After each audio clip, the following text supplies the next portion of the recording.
வாழ்க வையகம், வாழ்க வையகம், வாழ்க வளமுடன். குரு வாழ்க, குருவே துணை. சிந்தனையை, உடல் நலத்தை சீர் அமைத்து உய்வித்த குருவே வாழ்க, வாழ்க வளமுடன், வாழ்க வளமுடன், வாழ்க வையகம். கனடா ஸ்கை யோகா அறக்கட்டளையை சிறப்பாக நடத்தி வருகின்ற ஆன்மீக அன்புள்ளங்கள், குறிப்பாக பேராசிரியர் முனிவர் சிவசங்கரம் ஐயா அவர்கள் மற்றும் இந்த நிகழ்ச்சியை சிறப்பித்து வருகின்ற அன்பர்கள் அனைவருக்கும் அருட்தந்தை வேதாத்ரி மகர்ஷி அவர்கள் சார்பாக வாழ்க வளமுடன் என்ற வாழ்த்துக்களையும் எனது அன்பு கலந்த பணிவான வணக்கத்தையும் சமர்ப்பித்து குருவின் குரல் தொடர் சிந்தனையின் 31ஆம் பாகத்தில் நான் யார் தத்துவத்தை பற்றிய 4ஆம் பாகமாக மேலும் சில கருத்துக்களை இப்போது நாம் பகிர்ந்து கொள்ள இருக்கின்றோம். மனித மனதை நீருக்கு ஊமையாக சொல்வார்கள் மகிழ்ச்சி அவர்கள், கடலும் அலையும் போல என்று.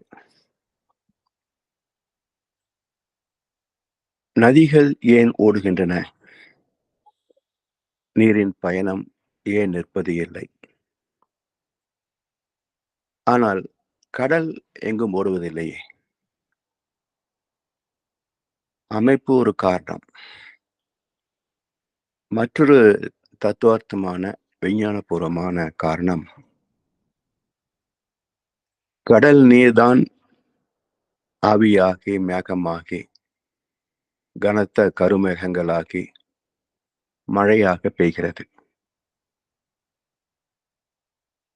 மலைகளில் மேட்டு நிலங்களில் பெய்த மழை நீரின் பயணம்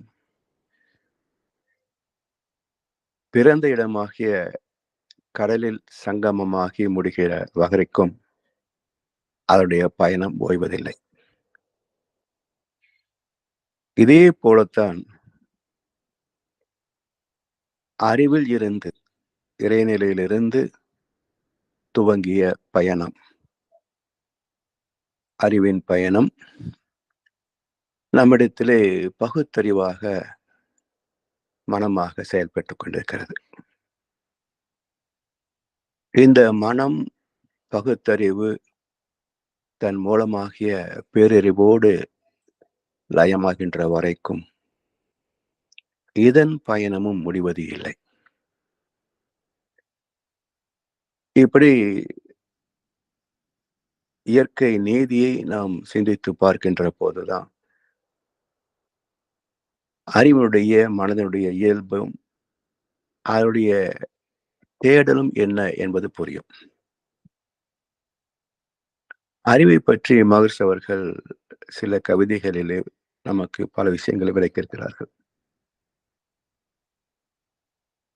உணர்ச்சியாய் சிந்தனையாய் உள்ளதே அறிவென்று உணர்ந்திருந்தேன் பல நாள், மேலும் உண்மை விளங்க உணர்ச்சிக்கு முன்னம் விண்ணில் ஒழுங்காற்றலாய் விளங்கும் உனது திருநிலையும் அறிவே என உணர்ந்தேன் என்று ஒரு 4 வரிகள் ஒரு பாடலிலே வரும். பொதுவாக நாம் உணர்கின்ற அறிகின்ற திறம் அறிவு என்று நாம் ஒரு விளக்கத்தை பெற்றிருந்தாலும் அது உடல் உணர்ச்சிகள் மூலமாக மட்டுமே அறிகின்ற திறம் படைத்தது அல்ல. மேலும் அறிவை பற்றிய ஆராய்ச்சியில் ஆழ்ந்து போக போக உணர்ச்சிக்கு முன்னம் விண்களில் ஒழுங்காற்றலாய் இயங்கும் விளங்கும் உனது திருநிலையும் அறிவே என உணர்ந்தேன் இன்ப ஊற்றாய் நிறைந்த இறைவா என்று. எல்லாமே அறிவின் இயக்கம். அப்ப இறைவனே எல்லா இயக்கங்களிலும் தோற்றங்களிலும் ஜீவன்களிலும் இயங்கிக் கொண்டு வாழ்ந்து கொண்டிருக்கின்றான். இந்த உணர்வு அதுதான் உயிரின் சிறப்பு. சென்சிங் ஃபேக்கல்டின்னு சொல்கிறோமே. இந்த உணர்கின்ற திறம்தான் அறிவின் சிறப்பு, ஜீவநிலை. அ ஜட பொருட்களில் அந்த சிறப்பு வெளிப்படவில்லை. அவ்வளவுதான். இப்போ இந்த அறிவின் இயக்க சிறப்பை பொதுவாக குடும்பங்களிலே பார்க்கின்ற போது, பள்ளி முடிந்து வீட்டுக்கு வந்த 2 குழந்தைகள். ஒன்று புத்தகம், மற்ற பொருட்களை அங்கொன்றும் இங்கொன்றுமாக போட்டுவிட்டு அம்மா என்று அழைக்கிறது. இன்னொரு குழந்தை அதை அந்தந்த இடத்திலே வைத்துவிட்டு வருகிறது. இந்த 2 குழந்தைகளிலே யார் நேசிப்புக்குரியவர்கள் என்றால், எது அதை அந்தந்த இடத்திலே வைத்து தனது கடமை ஒழுங்காக செய்கிறதோ, அது பாராட்டுக்குரியதாகிறது. அறிவை பயன்படுத்தாத குழந்தை கண்டனத்திற்கு உள்ளாகிறது. எனவே அறிவுக்கு இயக்க ஒழுங்கு, ஒழுக்கம் என்றும் பொருள். ஜீவன்களில் உணர்ச்சியாக இருப்பது ஜட பொருட்களிலே இயக்க ஒழுங்காகவும் இருக்கிறது. The order of function in everything, every emotion, at all times is consciousness என்று மகர்ஷி விளக்கம் சொல்வார்கள். அதாவது எல்லா காலங்களிலும், எல்லா இடங்களிலும், எல்லா தோற்றங்களிலும் இயக்க ஒழுங்காக, இயக்க நீதியாக இருப்பது அறிவு. அது வெளிப்பட்ட வகை பரிணாமம், அதாவது அறிவின் பயணம். இறைநிலையில் இருந்து அறிவே எழுச்சி பெற்று துகளாக, இயக்கமாக அமைவதால் அந்த அறிவின் ஒழுக்கத்தன்மை, சீர்மை அது எல்லாவற்றிலும் ஊடுருவியே இருக்கும். ஆனால் தான் அது எங்கும் மறைந்து போவதே இல்லை. ஒழுக்கத்தை போதித்துக் கொண்டே ஒழுக்கத்தை மீறுகின்ற ஒரே ஜீவன் மனிதன் மட்டும்தான். வேற எந்த ஜீவனுக்கும் அந்த ஆற்றல் இல்லை. எந்த இயக்கத்திலேயும் அந்த விதி மீறப்படவும் முடியாது. இப்படி ஒவ்வொரு இயக்க அனுபவமும் அதை இயக்க சீர்மையாக வெளிப்படுத்துகின்ற திறம் அறிவுக்கு உண்டு. காலையில் மலரும் தாமரைப்பூ, அந்தி கருக்களில் மலரும் மல்லிகைப்பூ, இரவில் மலரும் அல்லிப்பூ, 12 ஆண்டுகளுக்கு ஒரு முறை மலரும் குறிஞ்சிப்பூ. 12 ஆண்டுகள் ஆகிவிட்டது என்பது குறிஞ்சிப்பூவுக்கு எப்படி தெரியும்? அது 12 ஆண்டுகளாக தொடர்ந்து அரும்பி வளர்ந்து ஒரு நாள் மலர்வது இல்லை. 12வது வருடத்திலே தான் அது அரும்பி மலர்ந்து பூத்து குலுங்குகிறது. அப்ப எப்படி அறிந்து கொள்கிறது 12 ஆண்டு ஆகிவிட்டது என்பதை? அதை சிந்தித்து பார்க்கின்ற போதுதான் 12 ஆண்டுகளுக்கு ஒரு சுற்று முடிக்கின்ற கோள் குரு, ஜூபிட்டர். அந்த குருவின் ஆற்றல் குறிஞ்சி மரத்தின் மீது விழுகின்ற போதுதான் அது பூக்க தொடங்குகிறது. இப்படி எல்லாமே ஒரு இயக்க சீர்மையாக ஒன்றுக்கொன்று தொடர்புடையதாகவே அமைந்திருக்கிறது. ஐம்பூதங்கள் சேர்ந்த இந்த உலகத்திலும் ஒவ்வொரு ஜீவனிலும் அறிவு என்ற இறைத்தன்மை இயக்க ஒழுங்காக அதை நடத்தி கொண்டிருக்கிறது. பஞ்சபூதங்களில் அறிவின் இயக்க ஒழுங்குதான் ஒரு கோள் இன்னொரு கோளோடு மோதிவிடாமல் பாதுகாக்கிறது.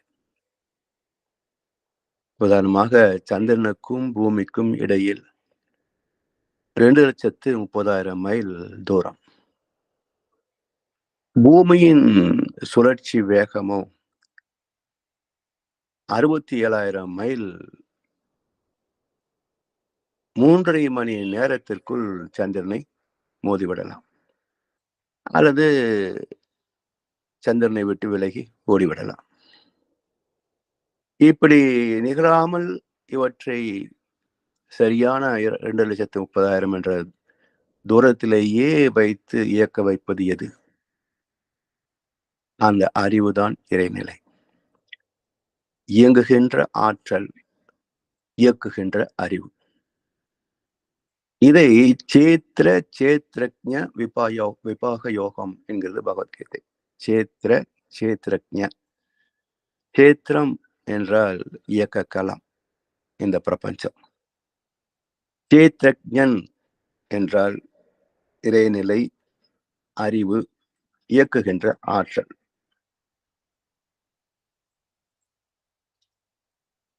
ஒவ்வொரு இயக்கத்திற்கும் ஒரு இடம் இருக்கிறது, அது அதற்கு ஒரு சேத்திரம் இருக்கிறது. அந்த இடத்துக்குள், அந்த உடலுக்குள், அந்த மனிதனுக்குள் இயக்கம் தொடர்ந்து நடந்து கொண்டும் இருக்கிறது. அந்த சேத்திரஜன் என்ற அறிவுதான் இப்படி அனைத்தையும் நிகழ்த்தி கொண்டிருக்கிறது. எனவே அறிவுதான் எல்லாவற்றையும் உருவாக்கி, இயக்கி, காத்து ஒரு நாள் முடித்தும் வைக்கிறது.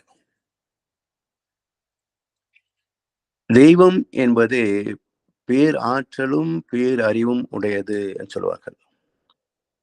ஆனால் அடிப்படையில் பேரறிவுதான். அது எழுச்சி பெற்ற நிலையில்தான் பேராற்றலாக வெளிப்படுகிறது.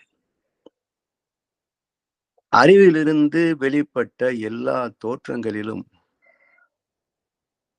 இயக்க ஆற்றல் இறைவனாகவே இயற்கை ஆற்றலாக அமைந்திருக்கிறது. அவனல்லால் புவி மேலே அணுவும் அசையாது, நான் அசைந்தால் அசையும் அகிலம் எல்லாமே.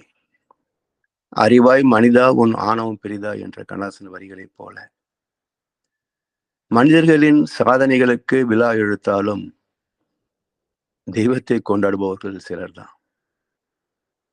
தெய்வம் அறிவாக ஆற்றலாக இருக்கிறது என்பதை உணராத வரைக்கும் அறிவான தெய்வமே நானாகவும் இருக்கிறது என்ற உண்மை தெரியாது. அந்த உண்மை தெரிகின்ற போது தன்னை அர்ச்சிக்க தாஞ்சிருந்தானே, தன்னை அர்ச்சிக்க தாஞ்சிருந்தானே. திருமந்திரத்தில் மிக ஆழமான பொருள் மிக்க ஒரு வரி இது. அர்ச்சித்தல் என்றால் உடனே கோவில், தேங்காய், பழம்,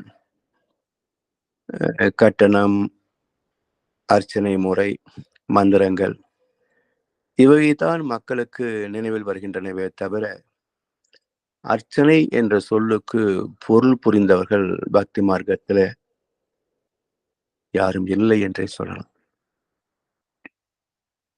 திருமந்திரம் என்ன சொல்கிறது? தன்னை அறிய தனக்கு ஒரு கேடு இல்லை, தன்னை அறியாமல் தான் கெடுகின்றனன், தன்னை அறியும் அறிவை அறிந்த பின் தன்னை அர்ச்சிக்க தாஞ்சிருந்தானே. நான் யார் என்ற கேள்விக்கு விளக்கம் தெரிந்துவிட்டால் இந்த வாழ்க்கையில் இருக்கின்ற மயக்கம், மாயை, பந்தம், பற்று, பாசம் இவையெல்லாம் விலகிவிடும். தன்னை அறிய தனக்கு ஒரு கேடு இல்லை. தன்னை அறியாமல் தான் கெடுகின்றனர். உலக மக்கள் ஏன் இத்தனை அதர்மங்களை செய்கிறார்கள்? பொருள், புகழ், புலனின்பங்களிலே மூழ்கி தவிக்கிறார்கள் என்றால் இந்த வாழ்க்கையின் நோக்கம் தெரியவில்லை. தான் யார் என்ற கேள்வியை பற்றிய சிந்தனையே அங்கு பிறக்கவில்லை. தன்னை அறியாமல் தான் கெடுகின்றனர். சரி, தன்னை அறியும் அறிவை அறிந்த பின் நம்முள் இருக்கின்ற அறிவு என்பது எது? இதன் மூலம் எங்கே என்ற ஒரு தேடலில் தக்க குருவிடத்திலே வந்து சேர்ந்தவருடைய நிலை என்ன? தன்னை அறியும் அறிவை அறிந்த பின் குரு என்ன சொல்ல தெளிகிறார்? அகத்தாய்வு செய்து, தவம் செய்து, ஆத்மாவை தூய்மை செய்து பரமாத்மாவோடு ஒன்றுவதுதான் வாழ்க்கையின் வெற்றி என்று குரு சொல்கிறார். இப்ப தன்னை அறியும் அறிவை அறிந்த பின் தன்னை அர்ச்சிக்க தான் இருந்தானே என்றால் தான் என்பது இங்கே ஆத்மா. ஆத்மாவை அர்ச்சித்தல் என்றால் ஆத்மா என்பது ஜீவகாந்த கருமையம் பிளஸ் அனுபவங்கள், பாவ புண்ணிய பதிவுகள். இதுதான் ஆத்மா. இந்த பாவ புண்ணிய பதிவுகளை நீக்கிவிட்டால் இந்த ஆத்மா தூய்மையான காந்த களமாகிறது. பரமாத்மாவும் தூய்மையான காந்த களம் தான். அப்ப இந்த ஜீவாத்மா மூலமாக பரமாத்மாவோடு ஒன்றிவிடுகிறது. நான் நீ என்று அங்கு இரண்டு இல்லை, ஒன்றேதான் எல்லாமாக. பதமடைந்தோம் ஒன்றானோம் என்று பேரானந்தத்தில் நிலைத்து விடுகிறது. அப்ப அத்தனை என்பது நம்முடைய வினை பதிவுகளின் தாக்கத்தை, அதனுடைய பதிவுகளை நீக்குவதற்கான ஒரு வாழ்க்கை தான் இந்த மனித பிறப்பு. இது ஏதோ புதிதாக துய்ப்பதற்கே பிறந்தோம் என்ற கருத்து இல்லை. அதனால்தான் survival, enjoyment and perfection is the purpose of life.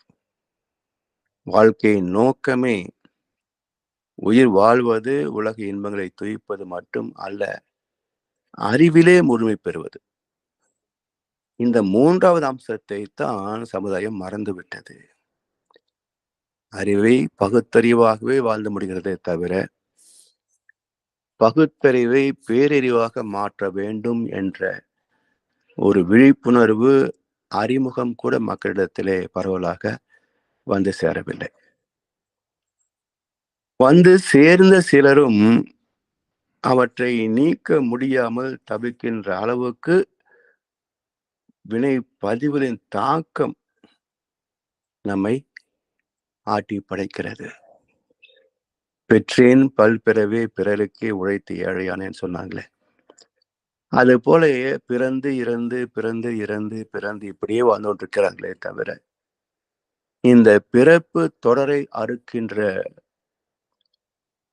வாழ்க்கை முறையை யாரும் நாடுவதில்லை. நாடியவர்களிலும் அவ்வளவு எளிதில் வெற்றி பெறவும் முடிவது இல்லை. எனவே இந்த நான் யார் என்ற கேள்விக்கு விடைதான் ஆத்ம தரிசனம். நம்மில் உள்ள ஜீவாத்மாவை உணர்வது, அதனோடு ஒன்றுவது ஆத்ம தரிசனம். இதே அறிவு பிரபஞ்சம் முழுவதும் விஸ்வரூபமாக அமைந்திருப்பதை உணர்வது பரமாத்ம தரிசனம். இதே அறிவு பிரபஞ்ச எல்லைக்கு அப்பாலும் பறந்து விரிந்து எல்லையற்றிருப்பதை உணர்ந்து லயிப்பது தெய்வ தரிசனம். எனவே ஜீவாத்மா வேறு, பரமாத்மா வேறு அல்ல. இரண்டுக்கும் மூலம் அறிவு. அறிவே தெய்வத்தின் இயல்பு. மனிதன் என்ற ஜீவனாக, உடலாக எல்லை கட்டியிருப்பதால் இது ஜீவ ஆத்மா என்று பிரித்து பேசப்படுகிறது. இது பரம் என்று பிரபஞ்சம் முழுவதும் விரிந்திருப்பதால் பரமாத்மா என்பதை உணர்ந்து விட்டால் எனது வாழ்க்கை அர்த்தமுள்ளதாகிறது. ஒரு நம்ம வீட்டுல எல்லாம் குடிநீர் பயன்படுத்துகின்றோம். அது ஏதோ ஒரு இடத்துல இருந்து நமக்கு விநியோகம் செய்யப்படுகிறது. இரண்டு இடத்திலேயும் இருப்பது ஒரே நீர் தானே. கோவைக்கு அருகில சிறுவாணி அணைக்கட்டு. இதை நாங்க சிறுவாணி நீர் என்றுதான் குறிப்பிடுகிறோம். அப்போ அங்க இருக்கின்ற நீர் வேறு, குழாயில் நம்ம வீட்டில் இருக்கின்ற நீர் வேறா? 2ம் ஒன்றே தான். அது கேரளாவில் இருக்கிறது. இது நம்ம வீட்டில் இருக்கிறது. 2யும் இணைப்பது குழாய்கள். அதே போல பரமாத்மா உலகெங்கும் இருக்கிறது. ஜீவாத்மா உடல் அளவில் வாழ்கிறது. 2யும் இணைப்பது காந்த களம். எனவே காந்த தத்துவத்தை அறிந்துவிட்டால் காந்த நிலை அறியாமல் கடவுள் நிலை அறிவது, கருமையம் அறியாமல் அறிவினை அறிவது, மாந்தராக வாழ்கின்ற மாண்புடைய எவருக்கும் மாற்று வழி தத்துவத்தில் விஞ்ஞானத்தில் இல்லையே என்றார் மகர்ஷி அவர்கள். எனவே காந்த தத்துவத்தை, காந்த கடவுளை அறிந்து காந்த கடவுளாகிய முருகனுக்கு மூலமாகிய தந்தையாகிய ஆதி சிவத்தை அறிந்துவிட்டால் வாழ்க்கை வெற்றி பெற்றுவிட்டது. எனவே இந்த பகுத்தறிவுக்கும் பேரறிவுக்கும் உள்ள இணைப்பை அறிந்த தெளிவே ஞானம். இதை ஒரு 4 வரிகளிலே ஜாவர் சீதாராமன் என்ற ஒரு கவிஞர், காற்றில் மிதக்கும் ஒளிகளிலே, கடலில் தவழும் அலைகளிலே இறைவன் இருப்பதை நான் அறிவேன், என்னை அவனே தான் அறிவான் என்று ஒரு 4 வரிகளை தந்திருக்கிறார். மிக அற்புதமான வரிகள். காற்றில் மிதக்கும் ஒளிகளிலே, கடலில் தவழும் அலைகளிலே இறைவன் இருப்பதை நான் அறிவேன். சரி, இந்த 4வது வரி பாருங்க, என்னை அவனே தான் அறிவான். அப்ப நான் என்பதும் அறிவு, அவன் என்பதும் அறிவு, இயங்குகின்ற அனைத்தையும் அறிவது அறிவு, இயங்குகின்ற அனைத்திலும் ஒழுக்க சீர்மையாக இருப்பதும் அறிவு. அறிவு, அறிந்தவன், அறியப்பட்டவன், அறிந்த தெளிவு அனைத்தும் ஒன்றே. என்னை அவனே தான் அறிவான். இதுதான் பகவத்கீதையிலே பிரம்மார்ப்பணம் பிரம்மகவே பிரம்மதேன கந்தவியம் பிரம்ம கர்ம சனாதினாம் என்ற ஒரு ஸ்லோகம். எதை குறிப்பிடுகிறது? இறைவனை அடைவதற்கு யாக குண்டங்களை அமைத்து யோகங்களை செய்வார்கள் இல்லையா? அந்த காட்சியை வைத்து வியாச பகவான் சொல்கிறார், இந்த யாக குண்டமாக இருப்பதும் பிரம்மம், அதில் அக்னியாக சுடர் விடுவதும் பிரம்மம், அந்த அக்னியில் ஆகுதி செய்யப்படுகின்ற அனைத்து பொருட்களும் பிரம்மம், இந்த யாகத்தை செய்கின்ற யோகியும் பிரம்மம், இவன் எதை நோக்கி செய்கிறானோ அதுவும் பிரம்மம். அறிந்த பின் இவனே பிரம்மமாகிறான். அனைத்தும் அறிவே, அனைத்தும் பிரம்மமே, அனைத்தும் இறைநிலையே என்ற கருத்து தத்துவத்தின் மூலம், தத்துவத்தின் உட்பொருள். எல்லாம் ஒன்றே, அறிவாக இருப்பதும் எல்லாம் ஒன்றே. இதை புரிந்துவிட்டால் நான் யார்? உடலா, உயிரா, மனமா, அறிவா? அறிவு என்று அறிந்த பிறகும் நான் மட்டும்தான் அறிவாக இருக்கிறேனா? தெய்வத்தை அறிகிறேனா? எல்லா மனிதர்களும் எல்லா ஜீவன்களும் அறிவின் இயக்க களமாகத்தான் இருக்கின்றன. பஞ்சபூதங்களும் அப்படித்தான் உள்ளன. இப்படி அறிவே எங்கும் நீக்கமற நிறைந்திருக்கிறது. தெய்வமே நானாகவும் இருக்கிறது. இப்படி ஒவ்வொரு சுழற்சியையும் உலகில் திருவிளையாடலாக, இறைவனின் விளையாடலாக அறிவது பிரம்ம ஞானம், இறை உணர்வு. அறிவே தெய்வம், அறிவே நான். ஆகவே தெய்வமேதான் நானாகவும் இருக்கிறது. நான் தான் கடவுள் என்பது ஆணவம், நானும் தெய்வத்தின் அம்சமே என்பது பணிவு, அடக்கம். அதைத்தான் அடக்கம் அமரருள் உய்க்கும் என்றார் வலுப்பிறந்தகை. அடங்காமை ஆறிரில் உய்த்துவிடும். 40 அலைவேகத்தில் வாழ்கின்ற மனம் பூஜ்யத்தை நோக்கி அடக்கம் பெறவில்லை என்றால் அந்த அடங்காமை ஆறிரில் உய்த்துவிடும், துன்பங்களையே பரிசாக தரும். இதை மகர்ஷி அவர்கள் இந்த நான் யார் என்ற தத்துவத்தை அனுபவத்தில் உணர்ந்த பிறகு அந்த அனுபவத்தை ஒரு கவியிலே சொல்லுகின்றார். அதன் விளக்கத்தை சொல்லி நிறைவு செய்கின்றோம். நான் என்ற பிரம்மத்தை அறிந்தேன். அஃது நினைவதனின் முடிவாகும், மூலமாகும். சூனியமே தோற்றமெல்லாம். அதிலிருந்தே சுத்தவெளி மௌனமது, ஊமை இல்லை. ஊன் உருவில் ஓடும் உயிர் சுழற்சி வேகம். உற்பத்தி செய்கின்ற மின்சாரத்தில் தோன்றுகின்ற அலை இயக்கம் அறிவு ஆகும். சுயநிலையில் தியானித்து அறிதல் ஞானம் என்று நான்கார் பற்றி ஒரு கருத்தை தந்திருக்கிறார். நான் என்ற பிரம்மத்தை அறிந்தேன். நான் யார் என்ற கேள்வியை தொடங்கியதே இந்த தலைப்பின் முதல் கவியாக நம் விளக்கத்தை பார்த்தோம்.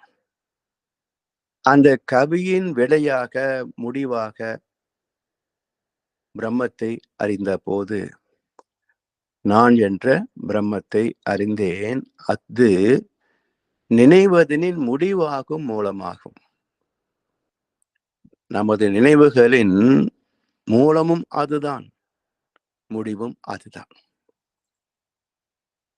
இன்னொரு கவியில சொல்வார்கள், எண்ணமே இல்லையெனில் ஏதுமில்லை, எண்ணத்திற்கு அப்பாலும் ஒன்றுமில்லை என்று சொல்வார்கள். அப்போ எது நம்மை பிரித்து வைக்கிறது என்றால் எண்ணங்களே. எண்ணத்திற்கு மூலமாகிய மனமே, மனதிற்கு மூலமாகிய ஆத்மாவே. ஆத்மா என்பது வாழ்ந்த அனுபவங்கள், தூய்மையான ஜீவாந்த கர்மயத்தோடு இணைந்த நிலை. அப்ப அனுபவங்களை கழித்து விட்டால், அனுபவங்களை கடந்து விட்டால் எண்ணங்களும் கடந்து போகும். எண்ணமற்ற நிலையே தெய்வீகம், அறிவு. இப்ப தவத்திலே நாம் என்ன செய்கிறோம்? எண்ணங்களை புறக்கணிக்கிறோம், எண்ணங்களை பின்தொடர்ந்து போவதை நிறுத்துகிறோம். அப்போ எண்ணத்தை கண்டுகொள்ளாமல் நாம் ஒன்றையே மையமாக பற்றி நிற்பதுதான் தவம். எனவே அது நினைவதனின் முடிவாகும், மூலமும் அதுவேதான். சூனியமே தோற்றமெல்லாம்.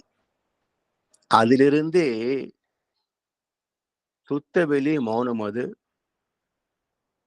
ஊமை இல்லை. அதாவது அந்த சுத்த வெளியில் இருந்தே, அதிலிருந்தே தோற்றமெல்லாம் வருகிறது.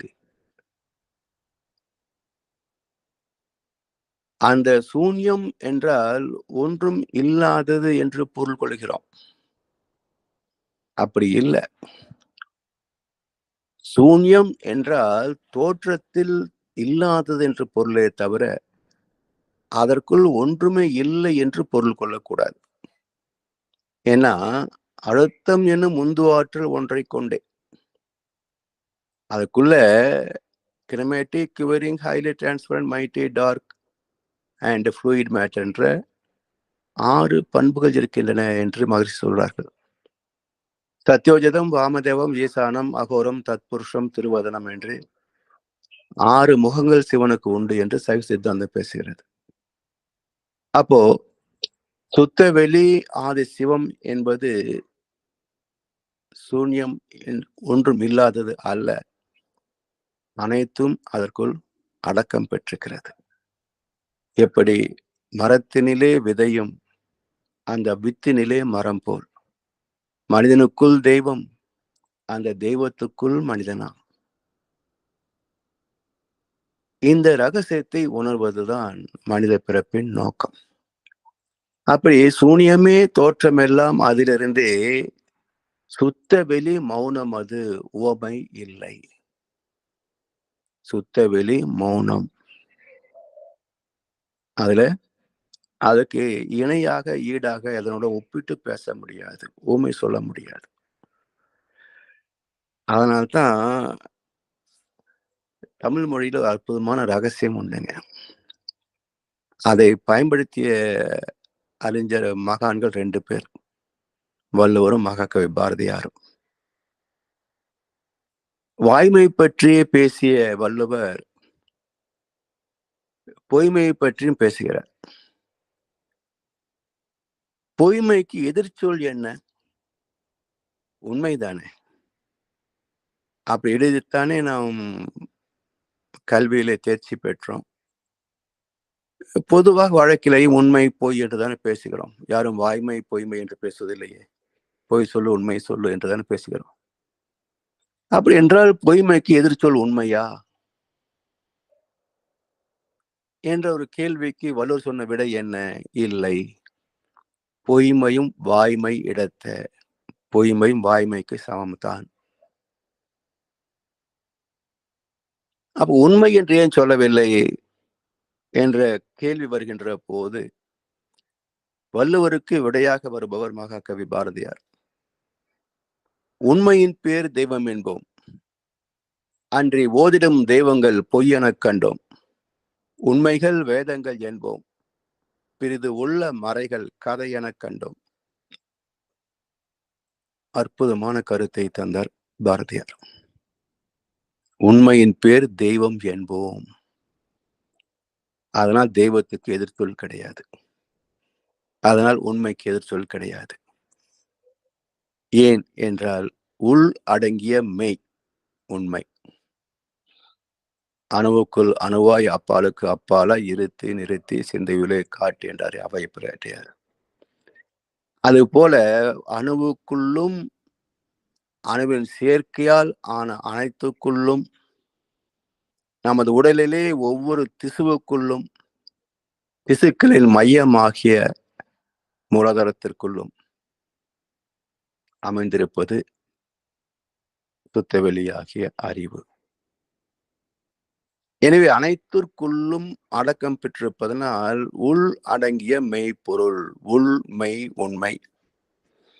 உண்மையின் பேர் தெய்வம் என்போம், அன்றி ஓதிடும் தெய்வங்கள் பொய்யெனக் கண்டோம். கோவில்களிலே சிலைகளை வைத்து வழிபடுகிறோமே, மந்திரம் சொல்லி, அவை எல்லாமே பொய் தோற்றங்கள், உண்மை அல்ல.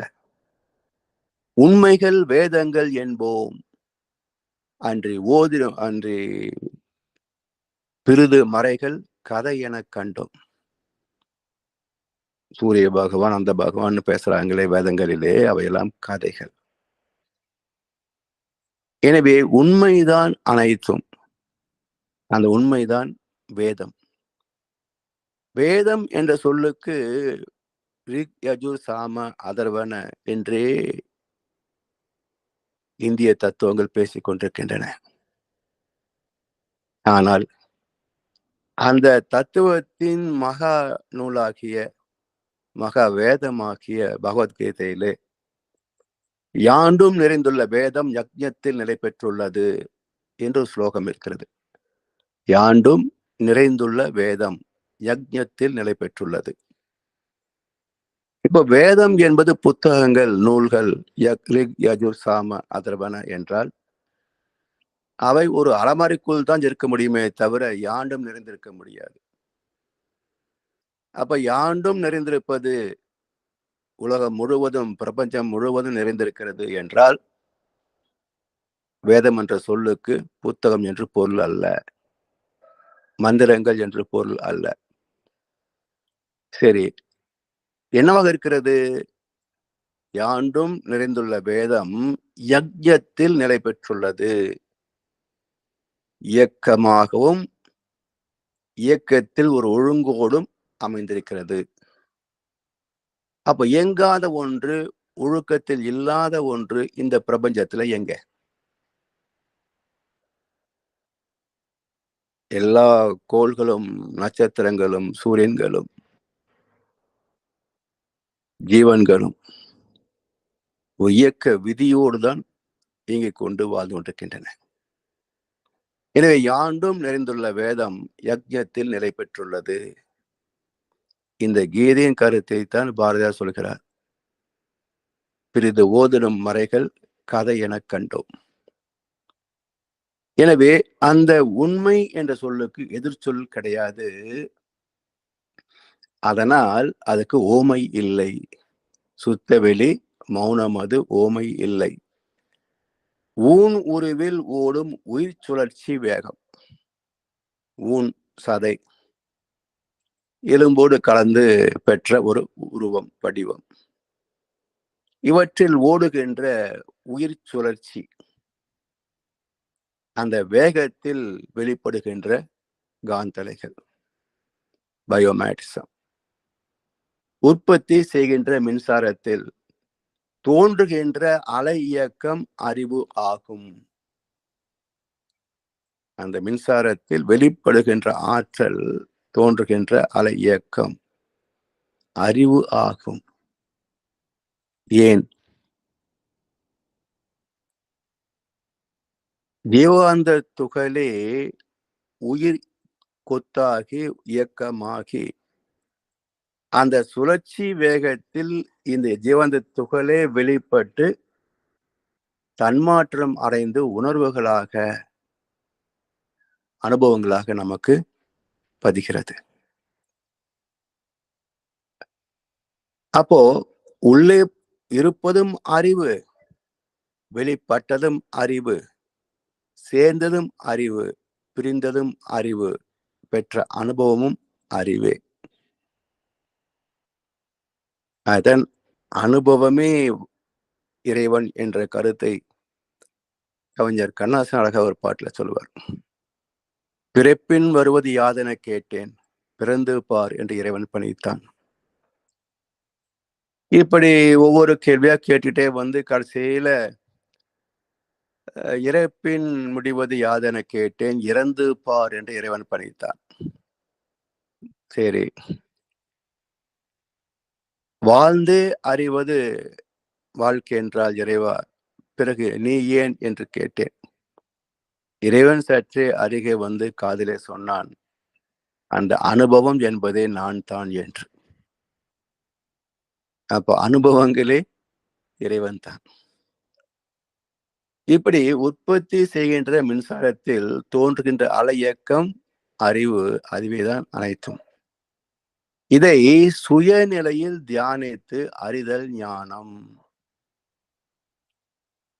சுயநிலையில் தியானித்து அறிதல் ஞானம். இப்ப தியானம் எந்த நிலையில் செய்ய வேண்டும்?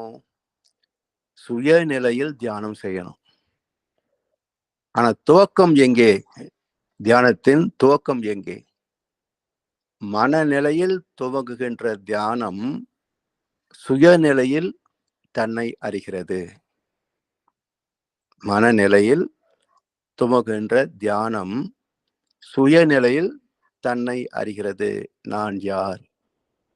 அறிவே நான், அறிவே தெய்வம், தெய்வமே நானாகவும் வாழ்கிறது. அப்ப மனநிலையில் துவங்குகின்ற தியானம் சுயநிலையில், சுயம் என்பது அறிவு, தெய்வம். அப்ப மனம் தன் இயக்கத்தை கழித்து விட்டால் அறிவாகிறது. அறிவே பேரறிவோடு லயமாகிறது. எனவே சுயநிலையில் தியானித்து அறிதல் ஞானம். அறிவை அறிந்த தெளிவே ஞானம். அறிவே தெய்வம், அறிவே நாம். அறிவை அறிந்த தெளிவே ஞானம். இப்படி வாழ்க்கையின் முடிவு எங்கே என்றால் இறைவனோடு கலப்பதே வாழ்க்கையின் முடிவு. அந்த கலப்பதை என்ன சொல்றோம்? இறந்த பிறகு சமாதி என்று சொல்கின்றோம். செத்து இறந்து போய் கதியை பெற நினைக்கும் பேதரை போல் என்னை நினையேல் என்றார் வள்ளல் பெருமான். செத்து இறந்து போய் கதியை பெற நினைக்கும் பேதரை போல் என்னை நினையேல். சமாதி என்பது இறந்த பிறகு பெறுவது அல்ல, வாழ்கின்ற காலத்திலேயே உணர்கின்ற பெரும் பேரு சமாதி நிலை. ஏன் என்றால் சமாதி என்ற சொல்லுக்கு சமம் ஆதி என்று பொருள். அப்ப ஆதிக்கு சமமாக நம்முடைய மனதை பகுத்தறிவை பக்குவப்படுத்துவது அதுதான் ஆன்மீகம். அதிலே ஆத்திகம் நாத்திகம் என்று இரண்டு வழிகள் உண்டு. ஆத்திகத்திற்கு பெயர் பக்தி, நாத்திகத்திற்கு பெயர் ஞானம். விளைவு இரண்டிலும் பெற்ற அனுபவத்தின் முடிவு முக்தி நிலை. அப்போ ஞானம் வாழ்கின்ற காலத்தில் பெறக்கூடியது, முக்தி வாழ்ந்து முடிகின்ற ஒரு பக்குவம், மீண்டும் பிறவாத நிலை அடைகின்ற பக்குவம். இப்படி ஒவ்வொரு மனிதனும் தன் மூலத்தை அறிந்து வாழ்க்கை நிறைவு செய்ய வேண்டும் என்ற கருத்தை தான் சமாதி என்ற சொல் குறிக்கிறது.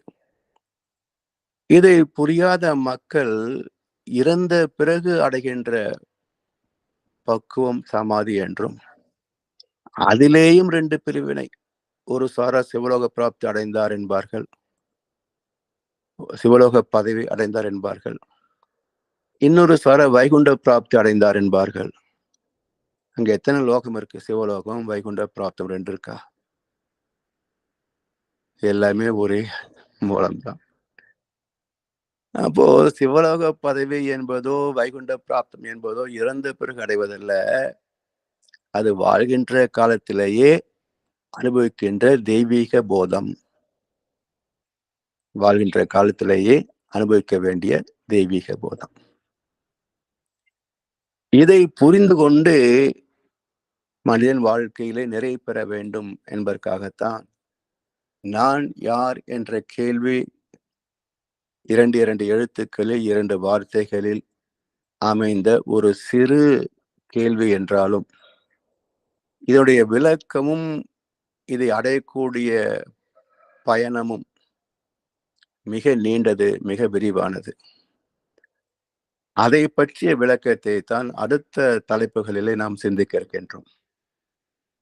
அடுத்து வரக்கூடிய எல்லா தலைப்புகளுமே இந்த நான் யார் என்ற பக்குவத்தை அடைவதற்கான படித்தளங்களை, பல்வேறு கோணங்களை, அந்த வகையிலே அடுத்து நாம் பாவ பதிவுகளும் போக்கும் வழிகளும் பற்றிய சிந்தனையை அடுத்த வகுப்பிலே மேற்கொள்ள இருக்கிறோம் என்று சொல்லி வாய்ப்பளித்த அனைவருக்கும் நன்றி பாராட்டி இன்றைய உரையை நான் யார் என்ற கேள்விக்குரிய தத்துவத்தை நிறைவு செய்கின்றோம். வாழ்க வளமுடன், வாழ்க வளமுடன், வாழ்க வையகம். வாழ்க வளமுடன். வாழ்க வளமுடன் ஐயா. அறிவு என்ற ஒரு 3 எழுத்து சொல்லு பேர், அது பேரறிவு, அதை வைத்து என்று மத்தியமாக விளக்கம் தந்திருக்கிறீர்கள் ஐயா. அதை கேட்கின்ற போது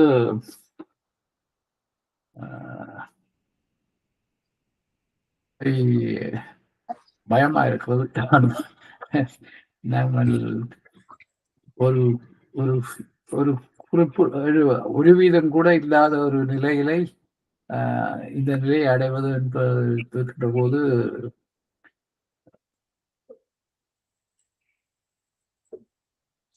அந்த அந்த அந்த பயணத்தை சிந்திக்கின்ற போதே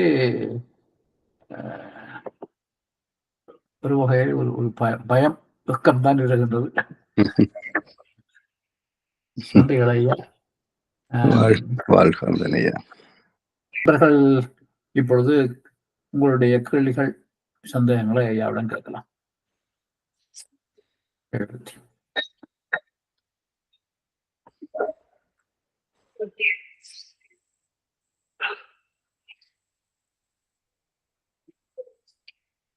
நானே ஒரு கேள்வி கேட்கிறேன் ஐயா, ஆரம்பத்தில். இப்ப பகுத்தறிவு நமக்கு எல்லோருக்கும் ஏதோ ஒரு அளவில் பகுத்தறிவு இருக்கின்றது. அந்த பகுத்தறிவு, ஆனால் இந்த பகுத்தறிவு என்று சொல்லுகின்ற போது இதற்குள் கற்றறிவு, அனுபவ அறிவு என்று ஒவ்வொரு பகுதிகளாகவும் சொல்ல முடியும் தானே ஐயா? ஏதோ ஒரு வகையில சில கொஞ்சம் அறிவு எங்களுக்கு இருக்கின்றது. அதில் ஒருவருக்கொருவர் நிறைய வேறுபாடுகளும் உண்டு.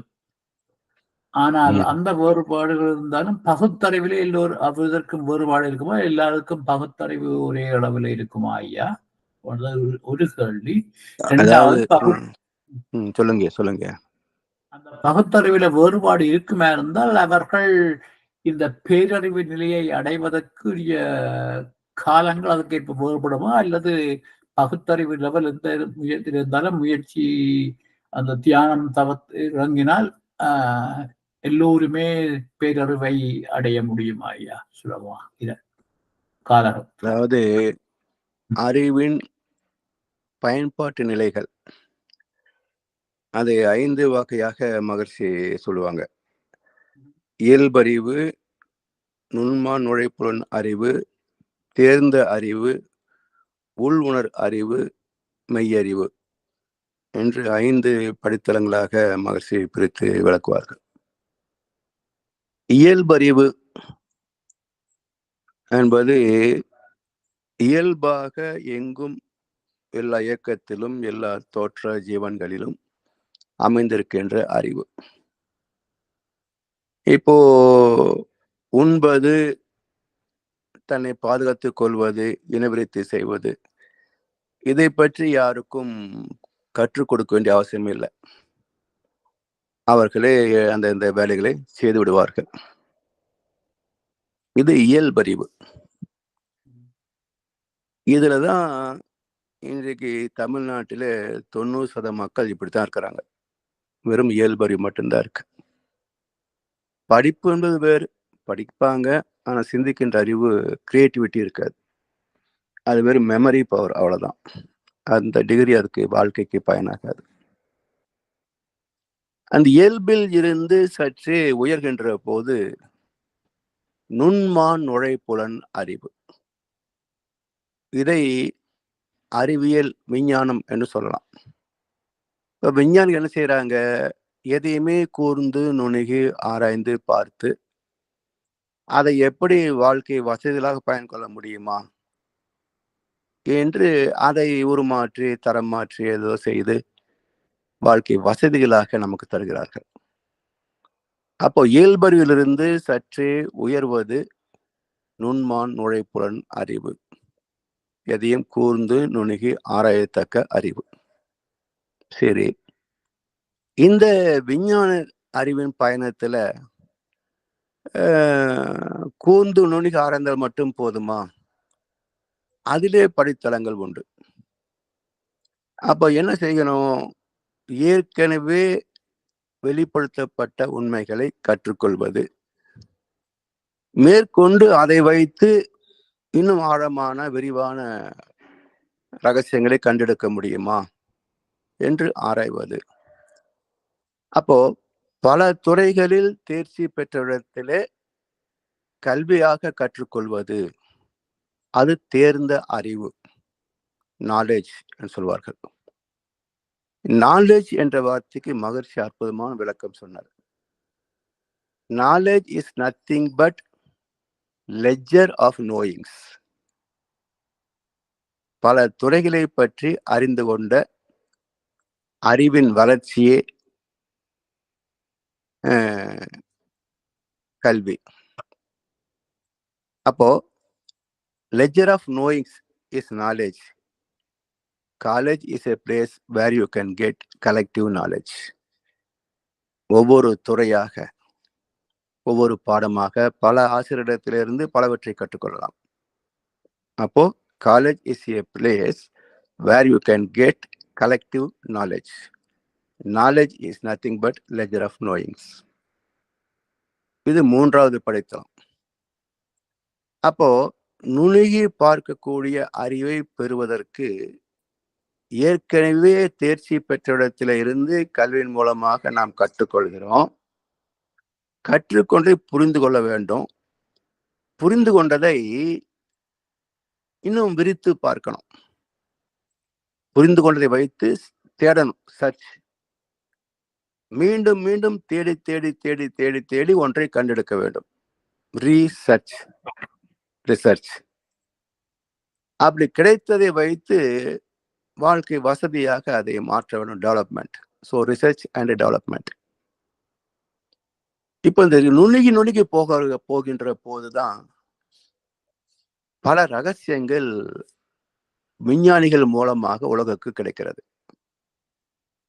அப்ப விஞ்ஞானி எந்த மனநிலையிலே, அறிவு நிலையிலே புதுமைகளை கண்டெடுக்கிறார்கள் என்கின்ற போது உள் உணர் அறிவு, இன்ட்யூஷன்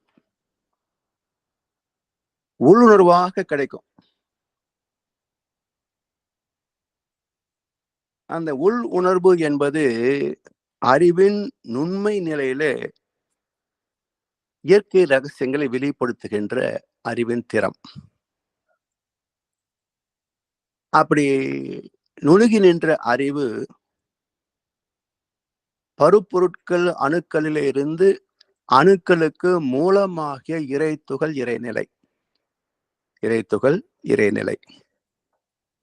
இந்த இரண்டை பற்றிய விளக்கத்தையும் பெறுகின்ற போது அதுக்கு விஸ்டம், மெய்யுணர் அறிவு என்று பெயர். இப்படி பகுத்தறிவின் படித்தளங்களே இயல்பறிவு, நுண்மான் நுழைப்புலன் அறிவு, தேர்ந்த அறிவு, உள்ளுணர் அறிவு, மெய்யறிவு என்று 5 படித்தளங்களாக அமையும். இதை இன்னொரு கோணத்துல இந்த பகுத்தறிவை நாம் பிரித்து பார்க்கின்ற போதும் பற்றறிவு, சிற்றறிவு, பற்றறிவு, கற்றறிவு என்று 3ஆகவும் சொல்லலாம்.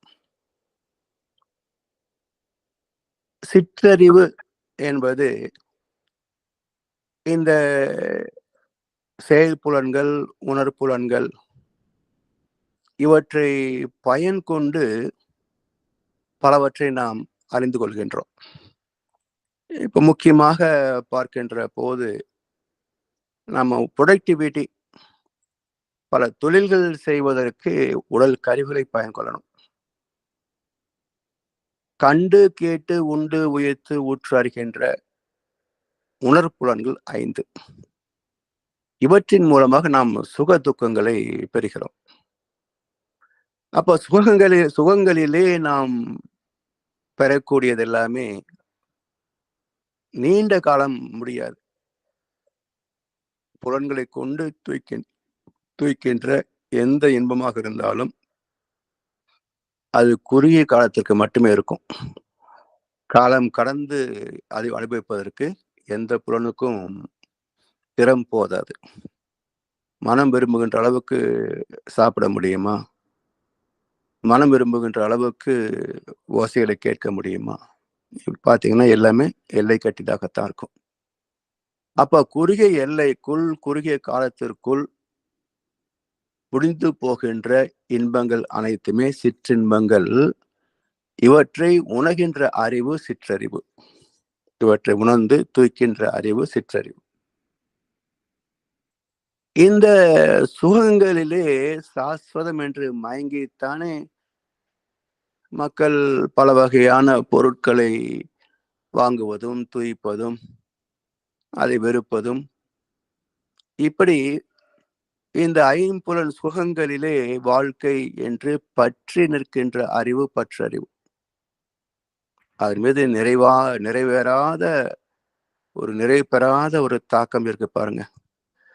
எவ்வளவு அனுபவித்தாலும் யாருக்கும் நிறைவே கிடையாது. அப்படி பற்றி நிற்கின்ற அறிவு பற்றறிவு. சரி, இவற்றை அதிக அளவிலே தூய்க்க வேண்டும் என்றால்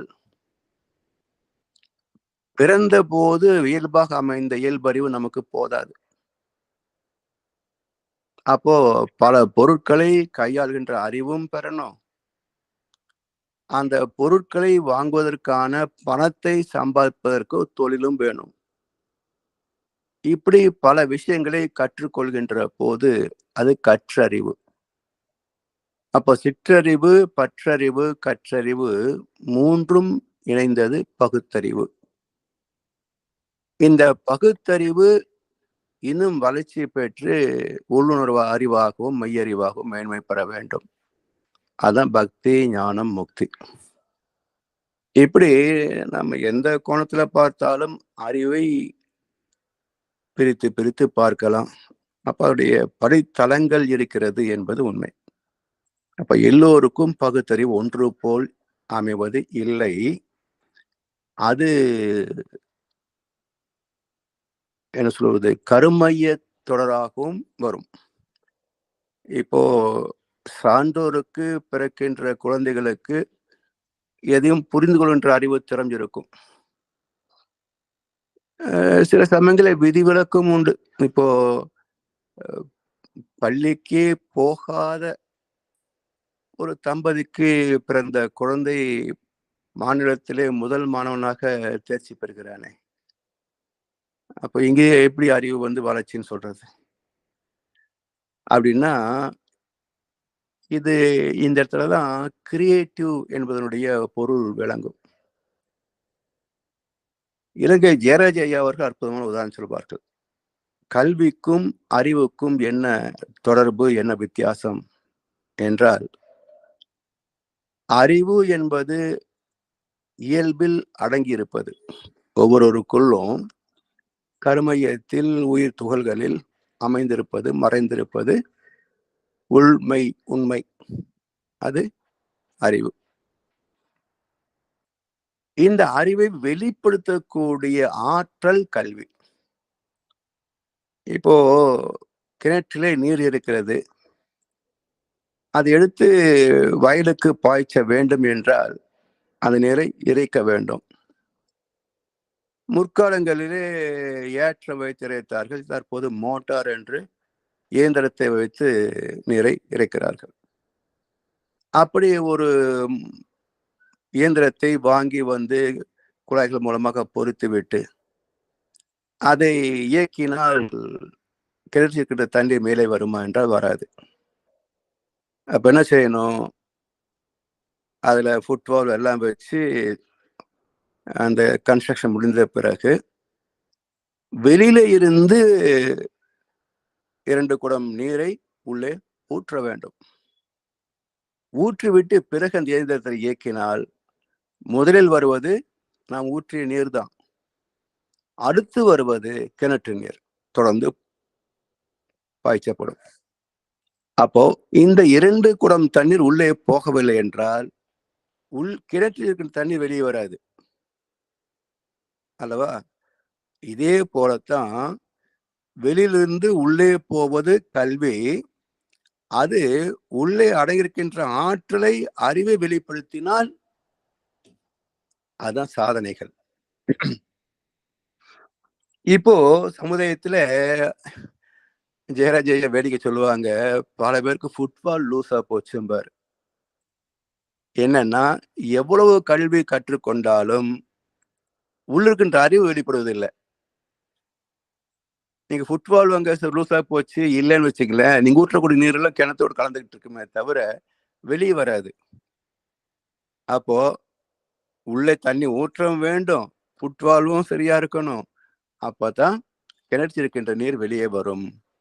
அதுபோல் கல்வி என்பது நமக்குள் கருமயமாக கரு அமைப்பிலே இருக்கின்ற அறிவை வெளிப்படுத்துகின்ற ஒரு ஊடகமே தவிர கல்வியே அறிவாகாது.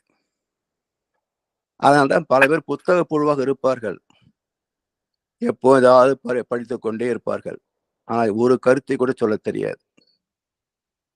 அதான் வள்ளுவர் சொல்வார், இவ்வளவு படிச்சும் ஒரு கருத்தை உன்னால் மற்றவர்களுக்கு சொல்ல முடியவில்லை என்றால் நீ கற்றது அனைத்தும் வீண் என்பார் வள்ளுவர் பெருந்தகை. அப்ப கற்றலின் பயனை வாழ்க்கையில் அதை பின்பற்றுவதும் மற்றவர்களுக்கு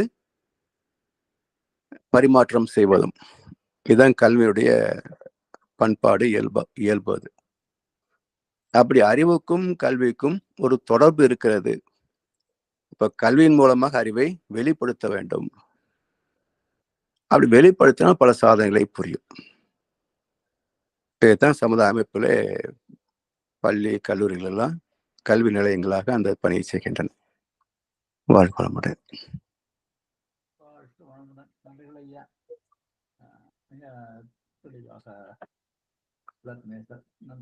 ஐயா உங்க வாய்ஸ் கேட்கலையே. ஓகே, சரி ஐயா. இப்போ ஓகே, இப்போ சரியா இருக்கு. ஐயா தெளிவான விளக்கம் தந்தீங்களா ஐயா. நான் என்ன இந்த கேள்வியை கேட்டதுக்காக சந்தோஷப்படுறேன். நல்ல விளக்கத்தை பெற முடிந்தது. அடுத்து தனாய்யா. ஐயா வாழ்க வளமுடன் ஐயா. வாழ்க வளமுடன் ஐயா. ஐயா என்ன கேள்வின்னு சொன்னால், இந்த ஆத்மா மூலத்துக்கு போக முடியாமல் அதை ஆட்டி படைக்கிறது பதிவுகள், வினைப்பதிவுகள் தான் அதை ஆட்டி படைத்துக் கொண்டிருக்கிறது. அப்ப அந்த வினைப்பதிவுகளை எடுத்து விட்டால், அனுபவங்களை எடுத்து விட்டால் அந்த கருமையும் தூய்மையாகிறது. அப்ப இப்ப அப்படி பார்க்கும்பொழுது நான் உங்களுடைய விளக்கங்கள் தெளிவா இருந்தது என்னன்னு சொன்னால், அப்படி தெளிஞ்ச வழியினாலே எனக்கு வழிவான ஒரு சிந்தனை என்னன்னு சொன்னால், இப்ப எனக்கு இருக்கிற போய் வாழப்போற காலத்தை பார்க்க இந்த வினைப்பதிவுகளை முடிக்கவே முடியாது. ஆனால் நீங்க அடிக்கடி சொல்லுவீங்க, முயற்சி இருக்கும் பொழுது கடைசி எங்களுடைய சந்ததிக்கண்டான போகும்னு சொல்லி ஒரு மேல திருப்தி. அப்ப நாங்கள் முயற்சி செய்து கொண்டிருக்கும் பொழுது அது அங்கால திறந்து கொண்டு போகும். அது சரி. அடுத்தது, இந்த வினைப்பதிவுகளை தீர்த்தால்தான் நாங்கள் அங்கால மூலத்துக்கு போக முடியும் என்று இருக்கும் பொழுது இந்த வினைப்பதிவுகளை தீர்க்கிறதுக்கு நாங்கள் முயற்சி செய்ய வேணும். அப்ப இந்த வினைப்பதிவுகள் என்று சொல்லும் பொழுது அது பாவப்பதிவுகளாக இருக்கும், புண்ணிய பதிவுகளாக இருக்கும். அப்படி இருக்கும் பொழுது 2 பதிவுகளும் நீங்க வேணும். நீங்கன்னா தான் நாங்கள் அங்கால மூலத்துக்கு போகலாம். அப்ப நாங்கள் இந்த முயற்சியை செய்யும் பொழுது நல்ல முயற்சியை செய்யணும்னு சொல்லுவோம். நல்ல முயற்சியை செய்யணும்னு நினைக்க, அப்ப அதுவும் ஒரு பதிவு தான்.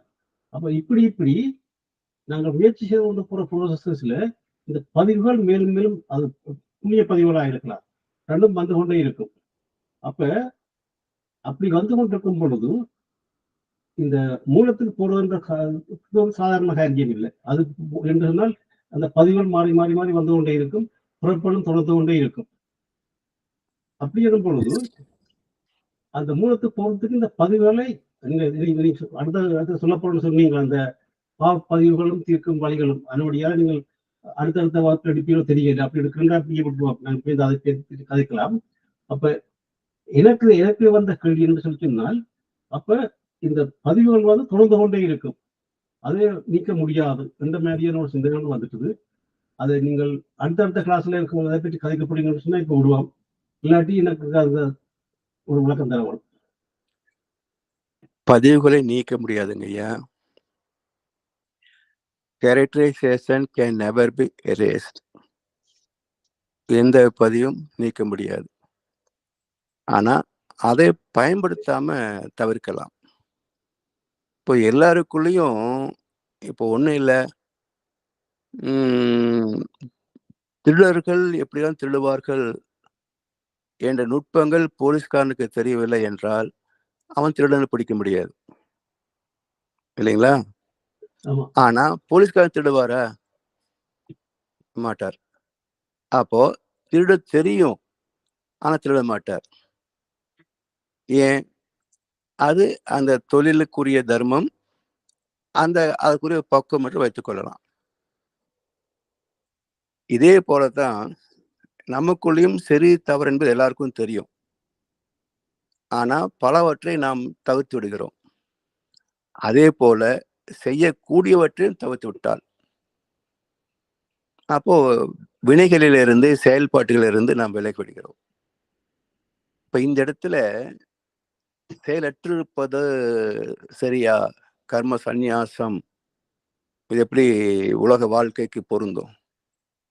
தொழில் செய்யலைன்னா உணவே கிடைக்காது, அப்படி கர்ம சந்நியாசம் எப்படி பொருத்தமாக இருக்க முடியும்? அப்படின்ற போது கர்ம யோகம், அதாவது நாம செய்கிறோம் அப்படின்ற பற்று இல்லாமல் செய்வது, அதுதான் மனித வாழ்க்கையாக அமையணும் என்று கர்ம யோகத்தை வலியுறுத்திருக்கிறாங்க நம்முடைய முன்னோர்கள். அப்போ கர்ம யோகமாக செயல்படுகின்ற போது எந்த பாவ புண்ணியத்துடைய பதிவும் நம்மை தாக்குவது இல்லை. அது மட்டுமல்ல, கர்ம யோகம் வாழ்க்கை முறையாக மாறுகின்ற போது பாவம் செய்வதற்கான வாய்ப்பே அங்கு இருக்காது. ஏன்னா இறையுணர்வில் இணைந்து அறம் ஆற்றி வாழும் பேரு கர்மயோகம். அப்ப இறை உணர்வில் இணைகின்ற போது அங்கே அறம் சார்ந்துதான் எண்ணம் சொல் செயல் அமையுமே அன்று அதரம் சார்ந்த எண்ணங்களே தோன்றாது. அப்போ புண்ணிய செயல் மட்டுமே செய்கின்றோம், அதையும் நான் செய்கிறேன் என்ற பந்தம் இல்லாமல் செய்கிறோம். அதனால் எதுவும் நம்மை பற்றாது. இது எப்படி பற்றாது என்று அறிவியல் பூர்வமாக விளக்க வேண்டும் என்றால், இப்போ இறை உணர்வு அப்படின்றது இந்த உடல் கடந்த நிலை, இந்த உலகமாக பிரபஞ்சமாக விரிந்த மனநிலை. அப்போ உடல் என்ற இந்த எல்லைக்குள் நின்றால்தான் இந்த உடம்புக்கு மையம் இருக்கு, கருமையம், அது ஈர்த்து பதிவு செய்யும். நீங்க உடல் கடந்து பிரபஞ்சத்தில் நிலைக்கிற போது அப்ப உடல் மையத்திலே அது பதிவு ஆகாது. அதனால் அது நம்மை பற்றாது. அப்ப கர்மயோக வாழ்க்கையே நமக்கு ஏன் வலியுறுத்தப்பட்டது என்றால், இந்த பாவங்கள் செய்யாமல் தவிர்ப்பதற்கும் புண்ணியத்திலேயும் உரிமை கொண்டாடாமல் இருப்பதற்கும் கர்மயோகம்தான் உற்ற உபாயம். அதை பின்பற்றி விட்டால் எந்த பதிவு நம்மை தாக்காது. அப்போ பதிவு இல்லாதது மீண்டும் பிரவாத நிலைக்கு நம்மை கொண்டு செல்வது கர்மயோகம் அப்படின்னு சொல்லியிருக்கிறாங்க. அதனால பதிவுகளை நீக்குவது என்று சொன்னால் நம் உடல் அளவிலே நான் செய்கிறேன் அப்படின்ற உணர்வோடு வாழ்ந்து விட்டு பதிவுகளை நீக்க வேண்டும் என்றால் அது எந்த பிறப்பிலையும் சாத்தியமில்லை. அவள் இறை உணர்வு சாத்தியம் இல்லை. அப்போ பாவப்பதிவு இருந்து கொண்டே இருக்கும். அதுக்கு தகுந்த சுக துக்கங்கள் வந்து கொண்டுதான் இருக்கும். தொடர்ந்து வாழ்க்கையில இன்பத் துன்பங்கள் மாறி மாறி வந்து கொண்டுதான் இருக்கும். இதுதான் சமுதாயத்துடைய அவலம். இதுல இருந்து விலக வேண்டும் என்றால் கர்ம யோகமே உண்மையான வாழ்க்கை முறை. சரிங்களா? அதுல நுணுக்கமா பார்த்தா என்னையா, அந்த புண்ணியம் செய்யும் பொழுதும் அது உரிமை கொண்டாடக்கூடாது, உரிமை பாராட்டக்கூடாது.